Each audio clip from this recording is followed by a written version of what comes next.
Slight change in setting this week. I'm actually out on vacation traveling with my parents. So I thought I might as well make the most of it and reflect on this trip while I'm at it. You know, I don't know how time has flown by so fast. It felt like just yesterday that I was this kid, scared to sleep alone in my room, and I'd run to my parents' bed any chance that I got. And in that moment, it felt like the safest place in the world. You know, growing up, we're always taught that love is something that we deserve. But as life goes on, we realize that love outside of our parents is transactional.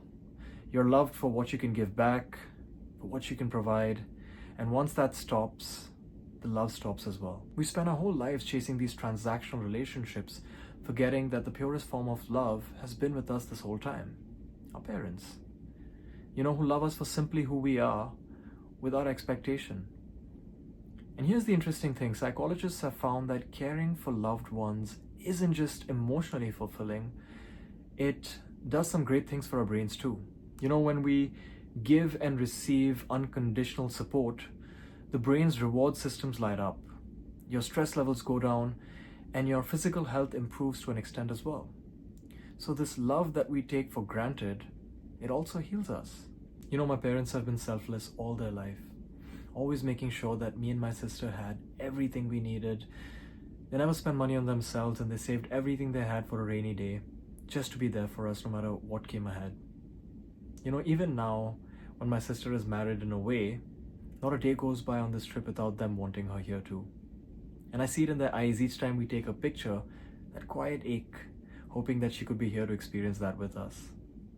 And it humbles me that even now, when they're finally enjoying a vacation that they've rightfully earned after retirement and making sure me and my sister are settled, their hearts are wired to hope that every small joy they experience is something that we can all share. Sometimes I wonder if I'm doing enough to show my parents how much they mean to me. But each time we spend time together, like this trip, feels like a step towards building something timeless. I was talking to my dad the other day, and he told me that he misses the time that he had with his parents. Back when they were still young enough to understand his life, to share his experiences. He said life moved so fast. He thought he'd always have the time, but that time never came around. We spent our childhood hoping to grow up faster, and then spent our adulthoods wishing that we could slow things down. Somewhere in the middle, those moments quietly slip away. I was thinking about today's generation. So many don't plan to have kids early, and that's their choice. But the age gap grows, and with it, the chance to relate to your kids gets harder. You know, I was lucky that my parents had me young. It gave them the ability to adapt with the times, and it gave me the chance to grow up with parents I could actually call friends. You know, who I could share everything with, who understood the world I'm in, and who can still guide me through it. But I also think about my friends who never had that chance, whose parents were already older, and who grew up thinking they lived in two completely separate worlds. And that makes me realize how much of this is luck, and how important it is to not waste the time that we do get.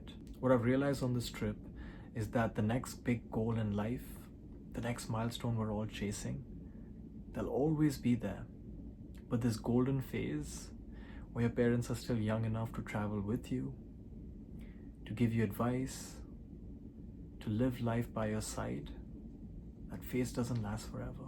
A study conducted by Harvard found that the quality of your close relationships in midlife was one of the strongest indicators of your long-term well-being. People who reported the most satisfying relationships at the age of 50 were not only happier, but were also healthier well into their 80s, with lower risk of heart disease, depression, and even cognitive decline. We chase careers, money, and recognition. None of these things pause time. But what does pause time is sitting across your parents, even for a moment, laughing at the same joke, and realizing that right here, right now, this is what life is about.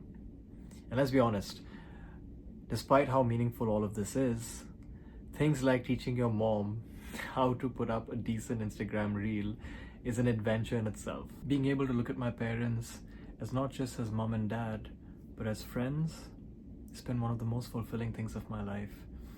And I know not everybody can relate. Not all parents are perfect. Not all parents love unconditionally. But maybe my story can inspire you in a different way. To one day give that experience to your own kids. To build a bond that's beyond just parenting, but truly human, truly unconditional. At the end of the day, trips like this remind me that family isn't just a part of life, it is life. So maybe the next time you are with your parents, don't just take a picture for the memories. Be present, listen, laugh, and maybe ask them questions you've never asked them before, because one day it won't be about how many trips you've taken, it'll be about how deeply you spend those moments together. I'll see you guys in the next one.